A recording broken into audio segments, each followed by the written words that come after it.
La TVT au cœur de l'information.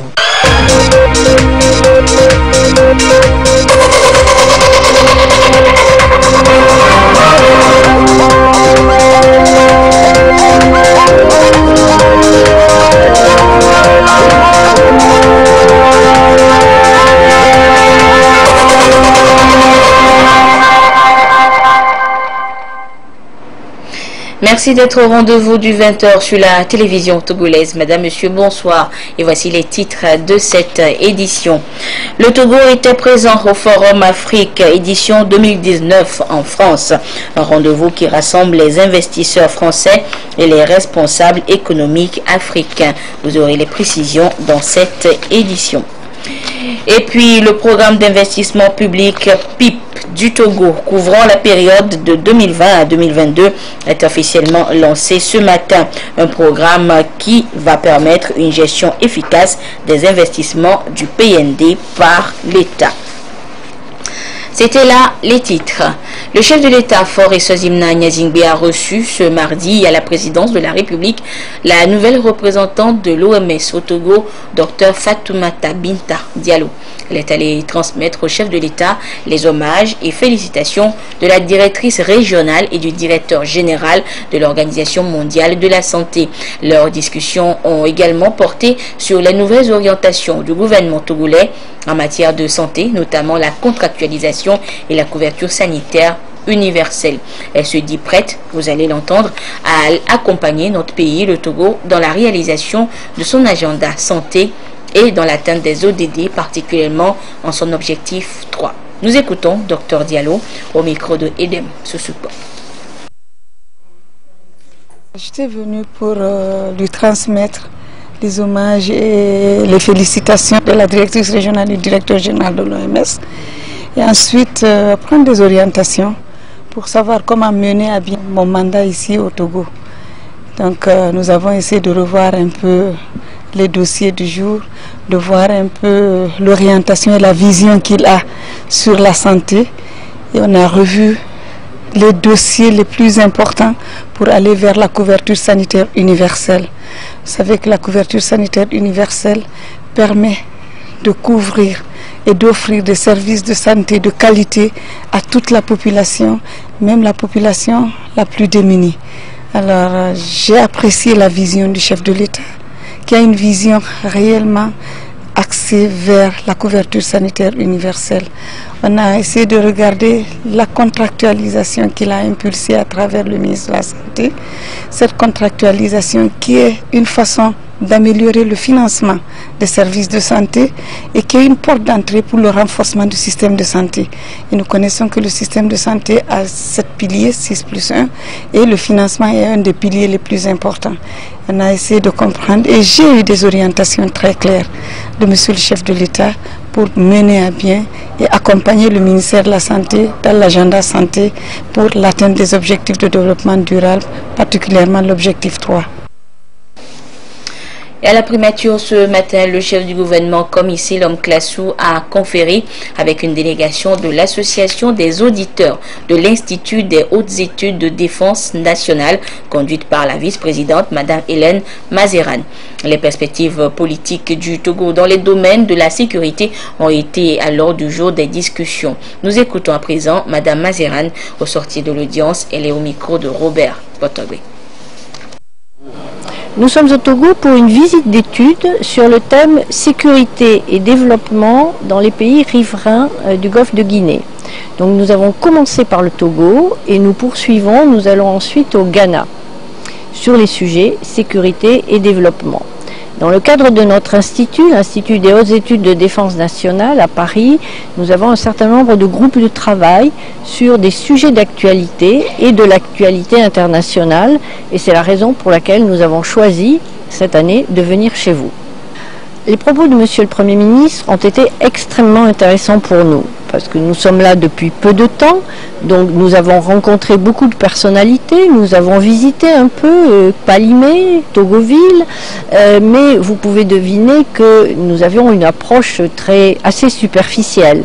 Les propos de Monsieur le Premier ministre nous ont éclairés et expliqués, nous ont permis de mieux comprendre votre approche dans la région et vos perspectives politiques.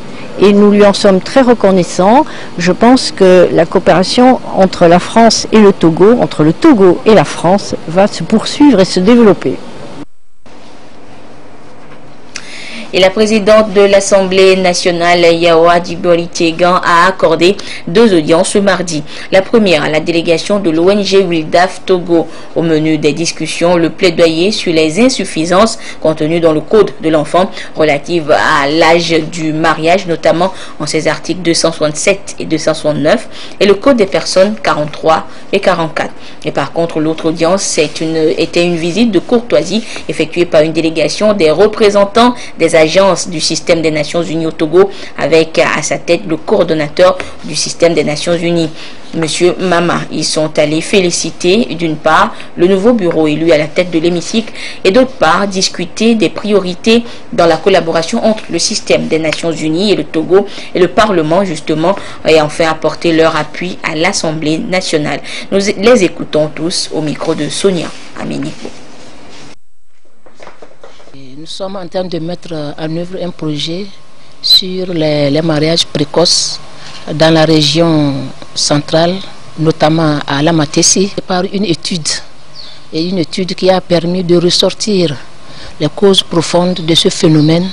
Et au vu maintenant de l'étude, nous avons adopté un modèle d'intervention qui nous a permis de mener des activités sur le terrain. Une des activités prévues pour ce projet, c'est le plaidoyer. Pourquoi le plaidoyer? Parce que notre pays a ratifié des conventions au niveau international qui ont décidé que le mariage soit fait à 18 ans. Et quand nous regardons un peu le code de l'enfant et le code des personnes de la famille, il y a des ouvertures qui permettent même de marier les jeunes filles à 16 ans, qui n'ont pas encore cette majorité de se marier. Et donc notre action ce matin, c'est de rencontrer l'Assemblée nationale et puis de leur parler alors de cette ouverture-là qui permet de continuer par pratiquer le mariage précoce dans nos communautés. Et puis c'est surtout au vu des conséquences sur le plan de la santé, sur le plan matériel, sur le plan financier, et puis surtout le fait que cette pratique hypothèque la scolarisation de la jeune fille. Et donc nous avons rencontré Madame la Présidente de l'Assemblée nationale qui nous a d'ailleurs bien reçus, qui nous a rassurés, et donc elle nous a écoutés, elle nous a prodigué des conseils et elle a souhaité aussi que nous allons vers l'exécutif qui en réalité est celui-là qui fait la mise en œuvre et puis qui propose aussi des lois que l'Assemblée adopte. Les organisations de femmes que nous sommes très heureuses, très honorées, et puis nous pensons que nous pouvons compter sur elles pour mener davantage d'actions sur le terrain en faveur de la femme et de la jeune fille.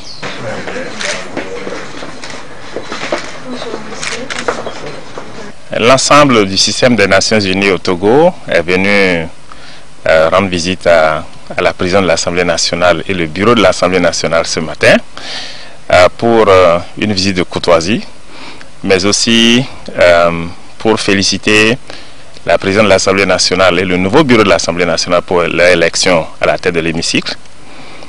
Comme vous savez, Madame la Présidente est la première femme à diriger cette institution et nous avons particulièrement félicité le bureau de l'Assemblée nationale pour cette avancée du Togo, parce que cette élection est non seulement la consécration des qualités personnelles de la Présidente, mais aussi une source d'inspiration pour les milliers de jeunes filles et de femmes togolaises qui aspirent à des fonctions politiques dans ce pays. Nous lui avons souhaité bonne chance dans la réussite de sa mission, parce que sa réussite inspirera les générations futures.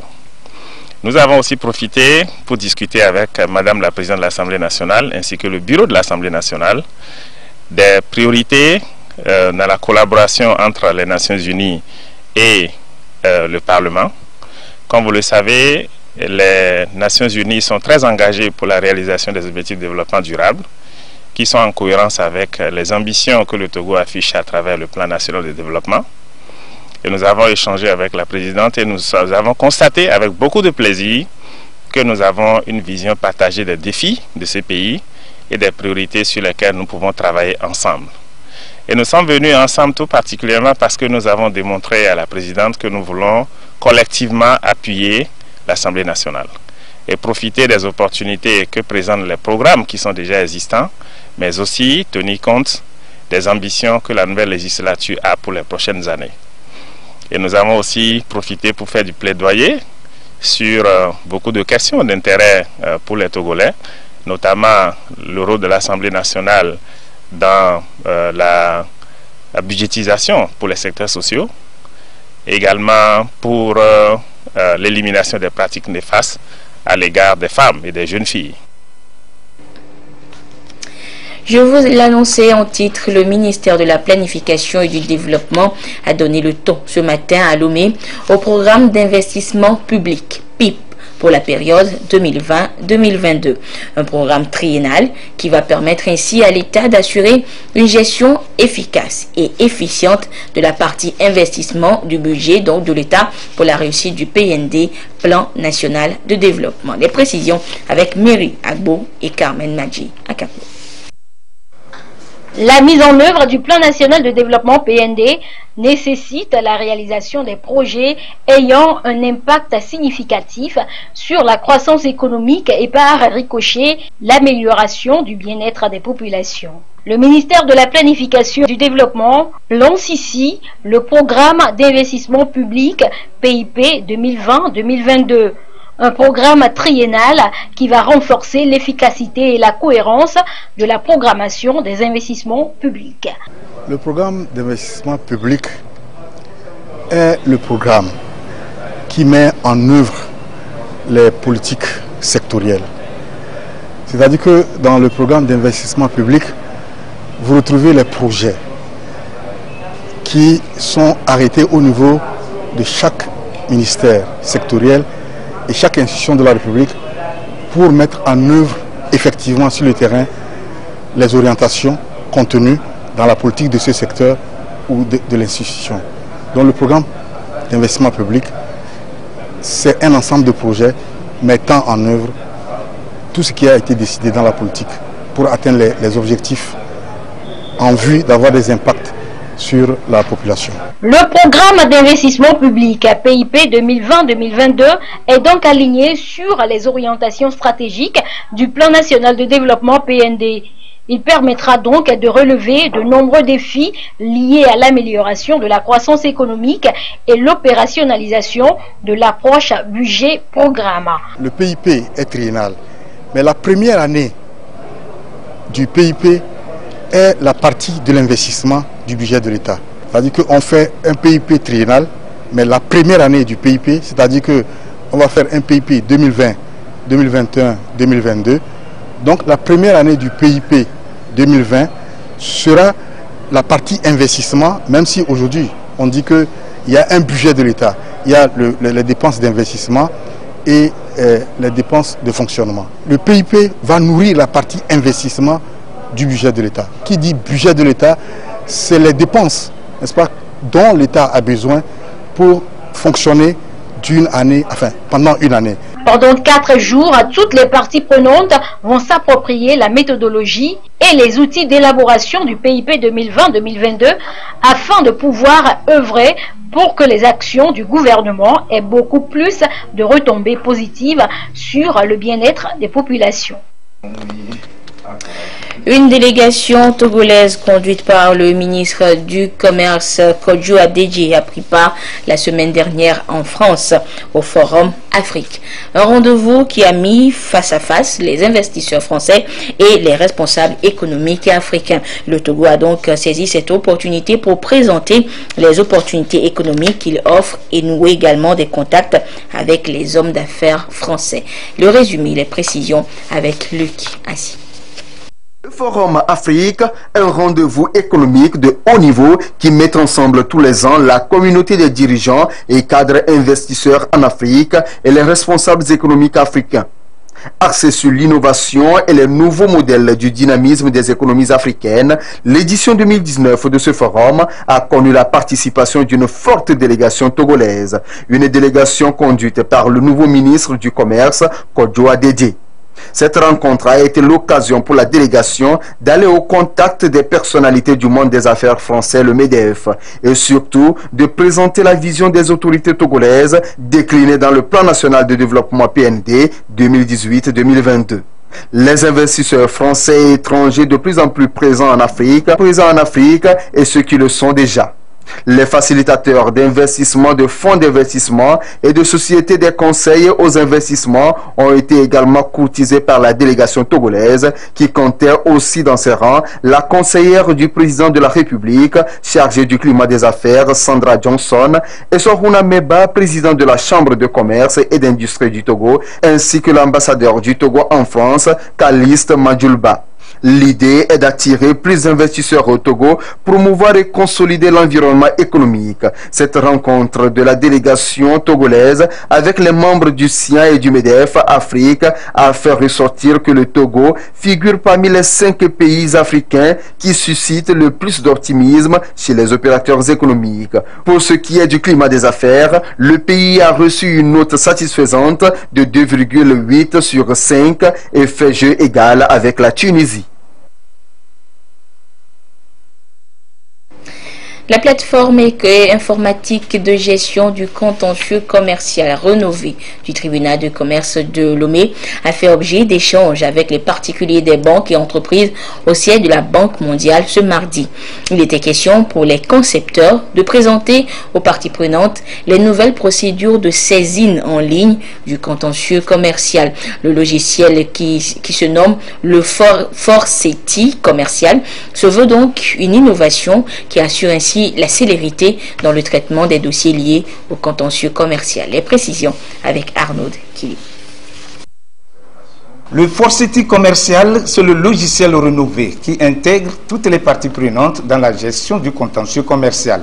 Accessible au 8787 par les justiciables pour les saisines en ligne, cette plateforme, selon les concepteurs, assure la célérité et la transparence dans le traitement des dossiers au tribunal de commerce de Lomé. L'avantage, c'est la transparence. La transparence, parce qu'aujourd'hui, les justiciables, institutions ou sociétés n'ont plus besoin d'avoir recours à leurs avocats pour avoir des informations sur leur dossier. Ils peuvent le faire, mais nous leur offrons la possibilité, lorsqu'ils connaissent le numéro de rôle du dossier, d'interroger la plateforme sur le statut de leur dossier. Et la plateforme leur dit, votre dossier est passé à telle audience et est renvoyé à telle audience. Ou votre dossier est mis en délibéré pour être vidé à telle date. Ou votre dossier est vidé à telle date. Voilà, le justiciable peut aussi, par SMS, obtenir ces renseignements. Les modalités pratiques ont été présentées aux participants afin de les mettre au même niveau d'information sur son utilisation. Cette plateforme est une très bonne initiative dans la mesure où ça nous permet, depuis nos bureaux, de pouvoir suivre nos dossiers. Il s'agit essentiellement des dossiers contentieux commerciaux. Ça nous permet de les suivre et puis d'avoir le même niveau d'information avec nos avocats déjà au sortir de l'audience. Donc je crois que c'est une très bonne chose qui pourra d'ailleurs nous permettre de mettre de l'ordre dans nos dossiers, nous qui suivons les contentieux tout le temps. La Banque mondiale appuie le Togo dans la modernisation de la justice commerciale dans la perspective d'améliorer le positionnement du pays dans le classement Doing Business. Le groupe de la Banque mondiale s'est engagé aux côtés du gouvernement depuis un certain temps, spécialement pour rendre visibles les efforts de réforme que fait le gouvernement. Le groupe de la Banque mondiale publie un classement annuel des États. Donc nous autres, nous accompagnons le gouvernement depuis un certain temps sur un certain nombre d'indicateurs du doing business pour rendre visibles ces réformes. La sécurité juridique rassure les investisseurs nationaux et étrangers. C'est pourquoi le Togo renforce son système juridique avec la création des chambres commerciales. La lutte contre le blanchiment d'argent et le financement du terrorisme est aujourd'hui un défi pour tous les États. Au Togo, le groupe intergouvernemental d'action contre le blanchiment d'argent a initié une série de formations à l'intention des acteurs chargés des enquêtes et des poursuites judiciaires pour venir à bout de ce fléau. La dernière session de formation a été ouverte hier à Lomé. Le compte rendu avec Aïcha Ziebrou et Ekoui Salah. Police judiciaire, agents de douane, gendarmes ou encore magistrats. Ces agents chargés des enquêtes et des poursuites judiciaires sont ici pour maîtriser davantage les capacités techniques et managériales pour mener à bien la lutte contre le blanchiment des capitaux et le financement du terrorisme. Cette formation, conduite par le Centre de formation des professions de justice, est la dernière du genre dans le cadre d'un mémorandum d'entente signé avec le groupe intergouvernemental d'action contre le blanchiment d'argent GIABA, porteur du projet Samoa. Ces modules qui seront dispensés vont porter sur les thèmes déjà effleurés, mais de plus en plus techniques, sur certains aspects particuliers, à savoir les techniques d'enquête spéciale. On parlera également de l'évaluation des risques au niveau national, des sociétés écrans, la stratégie de leur identification, des nouveaux moyens de paiement, tout le savoir-faire qu'il faut pour bien agir en matière de lutte contre le blanchiment de capitaux et le financement du terrorisme. Le blanchiment des capitaux et le financement du terrorisme constituent une menace grave au développement économique et social. À l'issue de cette formation, le Centre de formation des professions de justice attend beaucoup de ses acteurs. Et nous voulons également que cette dernière formation soit le couronnement de la lutte contre ces infractions et qu'il y ait des poursuites, des condamnations et surtout la saisie des avoirs. Cette formation est organisée en collaboration avec la cellule nationale de traitement des informations financières CENTIF. Le projet Samoa est financé depuis fin 2015 par l'Union européenne. Le ministre de l'administration territoriale, de la décentralisation et des collectivités locales, Payadou Aboukessi, a procédé ce matin à l'installation officielle des membres du comité technique sur l'état civil. Au nombre de 16, ces membres du comité sur l'état civil ont pour mission fondamentale de réorganiser l'état civil au Togo pour le rendre plus performant au service des populations. Les précisions avec Kwasiglé et Tchazna. Voici les 16 membres qui composent le comité technique sur l'état civil.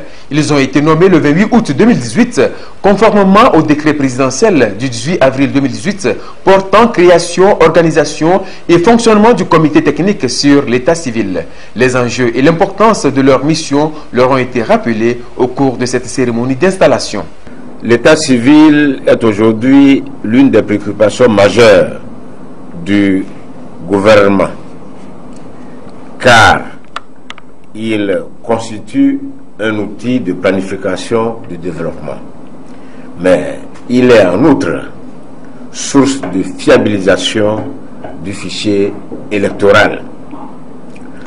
Malheureusement, notre système d'état civil souffre de problèmes d'organisation et de fonctionnement.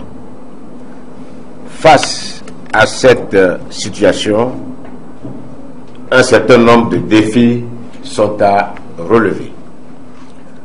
C'est pourquoi le gouvernement a jugé nécessaire, sous l'impulsion du chef de l'État, son Excellence M. Faure Nyasingbe, de créer un comité technique sur l'état civil dont la mission essentielle est de réorganiser l'état civil au Togo. Le comité technique est chargé de faire, sous l'autorité de tutelle, de faire l'état de lieu exhaustif sur l'état civil, de définir un cahier de charges à l'endroit des différents acteurs de la chaîne de production et d'exploitation des actes d'état civil et de soumettre à l'attention des autorités toute initiative nécessaire à la bonne exécution de sa mission. C'est à cela que votre comité va s'atteler pour l'amélioration du système de l'état civil au Togo à cette période où 117 maires, donc officiers d'état civil, seront bientôt installés à l'issue des élections locales qui seront organisées dans quelques mois. Une fois installés dans leurs prérogatives, les membres du comité s'engagent à faire un travail de qualité à la hauteur des attentes du gouvernement pour le bien des populations. Nous allons faire un véritable état des lieux, donc voir en termes de personnel combien ils sont et qu'est-ce qu'il faut apporter comme contribution, donc en termes de renforcement des capacités ou même de recrutement. Il faut voir les équipements. Vous savez, l'informatisation dont on a toujours parlé n'est pas évidente si les centres ou services d'état civil ne sont pas électrifiés. Donc il faut voir tout ça avec la création de communes, ça fait 117. Il faut faire en sorte que l'état civil soit réparti partout et soit plus proche donc des citoyens. Les collectivités territoriales ont salué ce mécanisme innovant mis en place par les plus hautes autorités du pays pour améliorer l'enregistrement des faits d'état civil et un réaménagement continu des statistiques nécessaires à la bonne planification du développement. Ils ont promis soutenir le processus pour son heureux aboutissement. L'onction internationale est donnée par la coordination du système des Nations Unies au Togo pour qui l'état civil, fondement du droit à l'identité, détermine la jouissance des droits de l'homme, notamment les droits civils et politiques, ainsi que les droits économiques, sociaux et culturels. Le projet d'investissement de résilience des zones côtières en Afrique de l'Ouest a été lancé au Togo en juillet 2018. Il s'agit d'un projet sous-régional qui veut ainsi apporter une réponse au phénomène d'érosion côtière qui menace le littoral Togo-Bénin.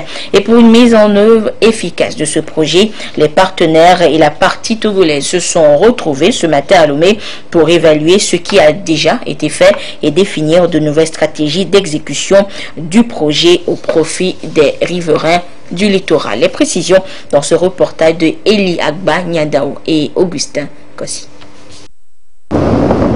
Sur le littoral togo-bénin, l'érosion s'accentue de plus en plus, accompagnée de la dégradation de la côte et de ses écosystèmes. À cela s'ajoutent les inondations et d'autres risques liés au changement climatique. Le phénomène se pose avec acuité et nécessite des réponses adéquates. Le projet d'investissement de la résilience dans les zones côtières de l'Afrique de l'Ouest est destiné à apporter des solutions d'urgence pour renforcer la résilience des communautés et des zones côtières. Le projet est financé par la Banque mondiale à hauteur de 31 milliards de francs CFA pour le Togo. Pour les actions durables au niveau de la côte, il faut certaines études techniques. Les thèmes de référence sont définis et les dispositions, le processus en cours pour pouvoir recruter les bureaux d'études internationales pour permettre d'identifier les actions concrètes à mettre en œuvre, notamment les ouvrages de protection physique et aussi voir comment associer ces ouvrages physiques avec d'autres méthodes. Il s'agit de la protection de la côte entre Agoudrafort et Aného. Donc ça fait 18 km de côte, notamment de construire les ouvrages de protection de la côte et de réhabiliter pour les portions qui disposent déjà des ouvrages, réhabiliter ces ouvrages-là. Donc il s'agit notamment du dragage du chenal Baga, du dragage de la lagune d'Aného, de la construction de bassins d'orage, de la réhabilitation des retenues d'eau. La troisième grande activité, c'est les activités communautaires. Là, ces activités-là sont directement menées par les communautés à la base. Au niveau de chaque zone, les activités prioritaires ont été déjà identifiées et les bénéficiaires ciblés. Les résultats obtenus depuis la mise en œuvre du projet en juillet 2018 ainsi que les différentes contraintes et difficultés font justement ici objet des discussions. Pour le ministre de l'Environnement en charge de la protection de la nature, c'est une réponse collective des 6 pays concernés par le projet à l'érosion côtière. Le projet Ouaka Résip apporte un appui à 6 pays dans la gestion de leurs zones côtières, en particulier pour faire face aux problèmes d'érosion côtière, d'inondation et de pollution qui compromettent leur développement. Il en résulte des conséquences qui mettent en évidence l'extrême vulnérabilité de la zone côtière, l'aggravation de la pauvreté, le changement climatique, la dégradation de la biodiversité, la détérioration du pouvoir d'achat des populations. Le projet Ouaka-RESIP, ainsi conçu, est donc une réponse collective de ces pays aux besoins urgents de lutter contre la dégradation de leur littoral selon une approche régionale et intégrée. Le projet Ouaka a un coût global estimé au plan régional à 115,5 milliards de francs CFA. Il couvre le Bénin, le Sénégal, la Côte d'Ivoire, la Mauritanie, Sao Tomé et Principe et le Togo. Un mécanisme sous-régional pour faire face à la dégradation du littoral et efficacement. Vous le savez, le stade de Kégué est en réhabilitation selon les exigences de la FIFA depuis 2017. Quel est l'état d'avancement des travaux? À quand la réouverture de la pelouse? Le monde sportif togolais s'impatiente. Et le nouveau ministre en charge des sports, Folibazi Katari, a fait aujourd'hui une descente de terrain. Il a visité un chantier en pleine reconstruction et cette fois selon les règles internationales. La fin des travaux est prévue pour le 3 juillet prochain. Le compte rendu avec Adolphe Paca. Le stade de Kégué, en plein cœur de Lomé, vu du ciel.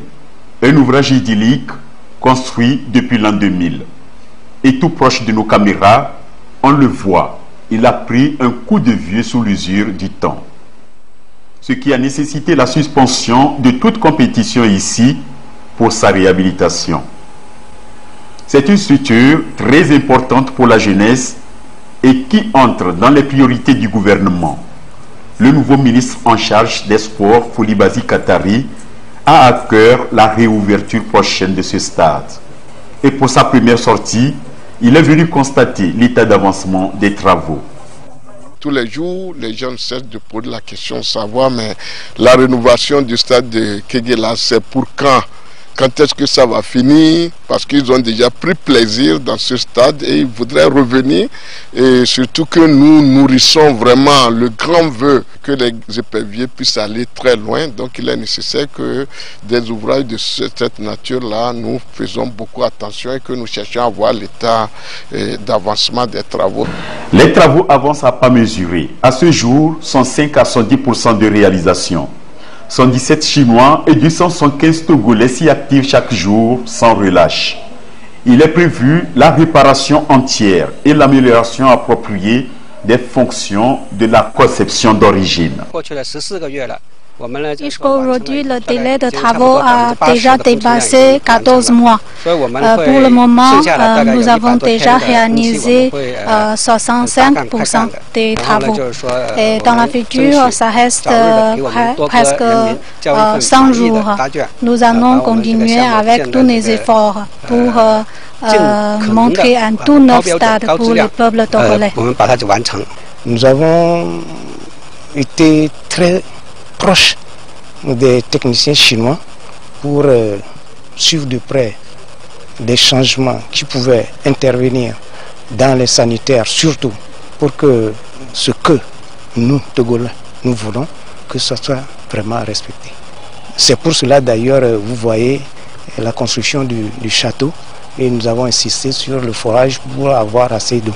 Des innovations apportées pour le strict respect des exigences de la CAF et de la FIFA.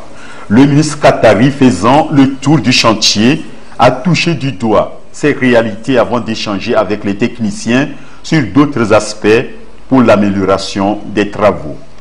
Nous avons, à l'occasion de la réunion technique que nous avons eue avec l'entreprise et en présence de l'ambassade de Chine, relevé ce qui reste à faire, encourager les équipes sur place et surtout relever l'importance de l'ouvrage pour le gouvernement togolais, puisque le gouvernement togolais attache un grand prix à tout ce qui a trait à la jeunesse. C'est un fruit de la coopération amicale entre la Chine et le Togo. Et le projet de rénovation qui sont en cours Et le témoignage de la continuation de cette coopération amicale entre nos deux pays. Donc nous nous félicitons de bons avancements des travaux. C'est l'occasion vraiment de saluer les initiatives du président de la République qui a trouvé que ce stade-là nécessite d'être mis en œuvre et que des initiatives sont en train d'être prises aussi pour que des ouvrages de cette nature aussi puissent être construits dans notre pays. Selon les termes du contrat, les travaux devront prendre fin le 3 juillet prochain. C'est un chantier de grande envergure qui se reconstruit ici depuis novembre 2017 et le stade de Kégué, une fois réhabilité, ajouté à celui municipal de Lomé, permettront au Togo de se repositionner dans l'organisation de grandes rencontres sportives internationales. Et justement, le monde sportif, la famille des journalistes sportifs du Togo et la télévision togolaise en particulier est en deuil. Hier, aux environs de 20h30, Alfred Kolani, chef de la division des actualités sportives à la TVT, s'en est allé des suites d'une courte maladie. Alors que sa rédaction et toute la télévision togolaise attendaient son retour imminent, c'est avec stupéfaction, chagrin, amertume et désolation que le personnel a appris la triste nouvelle de son décès. Quel souvenir gardent ces désormais anciens collaborateurs de lui? Les témoignages avec Pierre Soussoupo.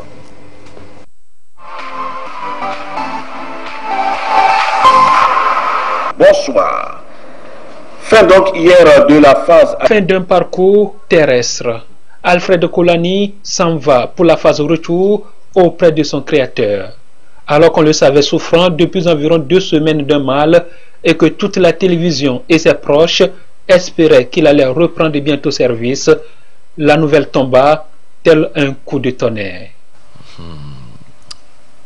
Hier soir, aux alentours de 20h45 par là, mon téléphone a sonné et c'était la femme de mon frère et ami Alfred Kolani. J'avais eu un doute, je me suis dit il ne faut pas qu'elle me fasse peur. Et elle me dit Sergio, j'ai dit oui, madame ça va. Ah, ton frère a choisi ce moment clé pour partir. Le moment, l'heure où il monte à l'antenne pour présenter son émission, son journal, c'est ça qu'il est choisi pour partir. Dans les locaux de la télévision togolaise ce matin, l'amertume et la désolation ont gagné l'ensemble du personnel.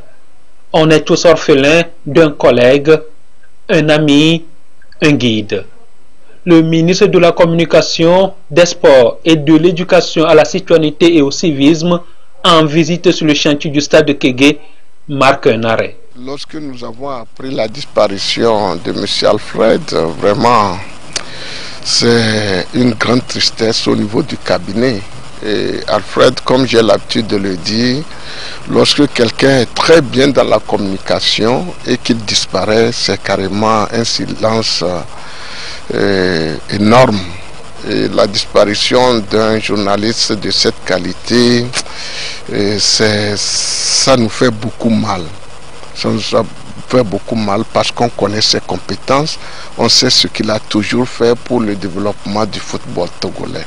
Nous souhaitons vivement que Dieu l'accueille dans son royaume et que actuellement au niveau du ministère, nous pensons quand même qu'il mérite une attention, du moins sa famille et puis tous ses collaborateurs qui doivent être un peu réconfortés. Quel homme était-il? Beaucoup de ceux qui l'ont connu et côtoyé parlent d'un grand journaliste, d'un homme talentueux, d'un professionnalisme à tous égards. Alfred est l'un des confrères que j'ai eu à côtoyer, que ce soit sur les terrains de reportage ou que ce soit au sein de certaines commissions ad hoc. Je crois qu'il a, à mon avis, au niveau des confrères de médias publics, essayé de tracer un sillon, de montrer que malgré son statut de journaliste du secteur public, il peut toujours s'offrir quelques marges de liberté, quelques marges d'indépendance, y compris même de la gestion que l'État fait du domaine qui couvre, à savoir le sport. Un peu d'audace sans lequel on ne saurait être un journaliste indépendant professionnel. Et après, oui, sa passion c'est le sport. Il aurait pu être journaliste, hein, mais il a choisi finalement donc de faire le sport. Et justement, il a milité beaucoup pour le développement des sports au Togo et surtout du football. C'est un homme qui contribue véritablement par sa pertinence, la pertinence de ses convictions et au plan des qualités humaines, c'est un gars absolument sympa avec lequel on blaguait facilement. Comme une traînée de poudre, la triste nouvelle a gagné tous les coins et recoins du pays. À l'université de Lomé et dans les amphis, on salue la mémoire d'Alfred Kolani. C'est quelqu'un que j'ai côtoyé longtemps, que je côtoyais même jusqu'à sa mort, et c'est un homme que moi j'ai connu simple, avec beaucoup de sagesse surtout, et qui était calme quand on discutait ensemble par rapport à des problèmes.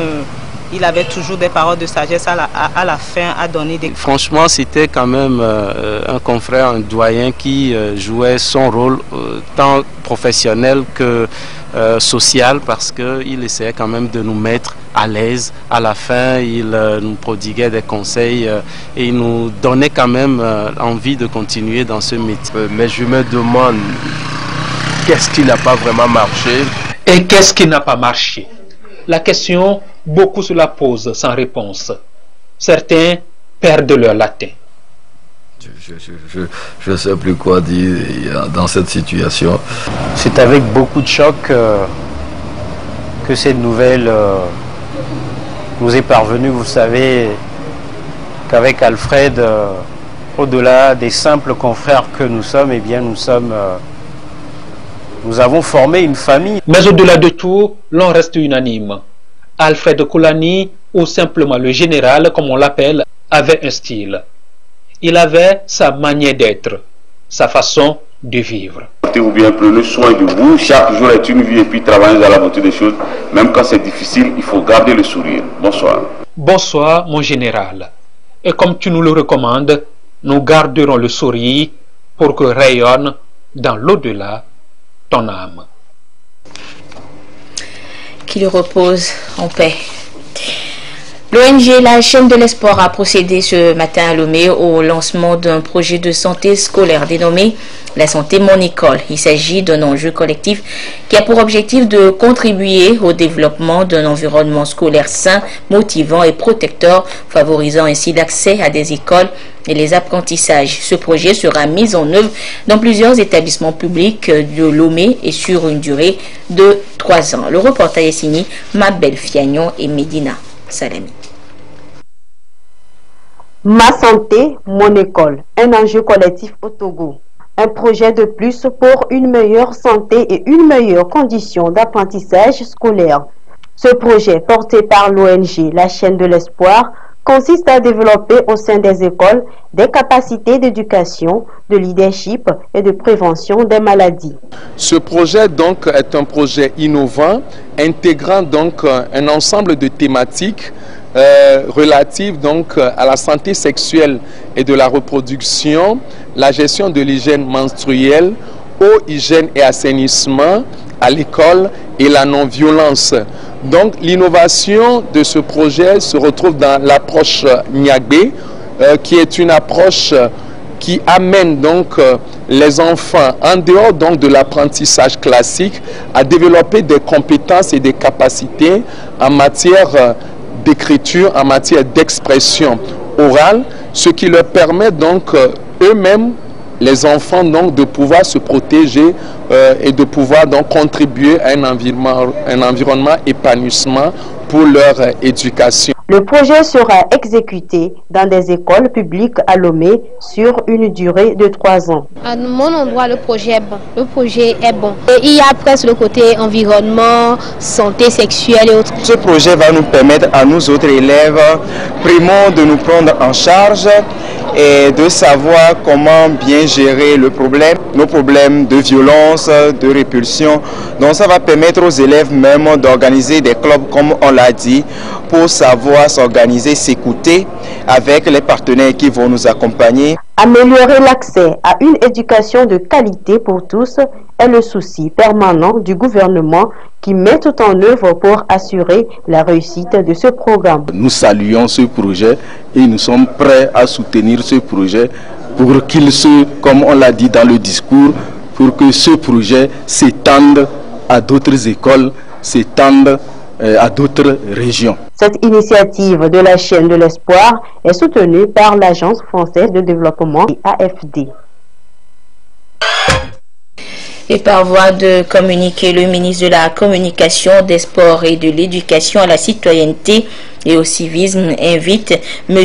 Taïro Abdoul Moumouni, numéro matricule 07 85 92-J, technicien supérieur en presse écrite de 2e classe, premier échelon, en service à l'agence togolaise de presse Atop Tandjouaré, qui a abandonné son poste à reprendre impérativement service au plus tard le 18 février 2019. Passé ce délai, il sera considéré comme démissionnaire. Et c'est sur ce communiqué que se referme cette édition. Merci de votre fidélité à la télévision togolaise. Excellente suite de nos programmes. Au revoir.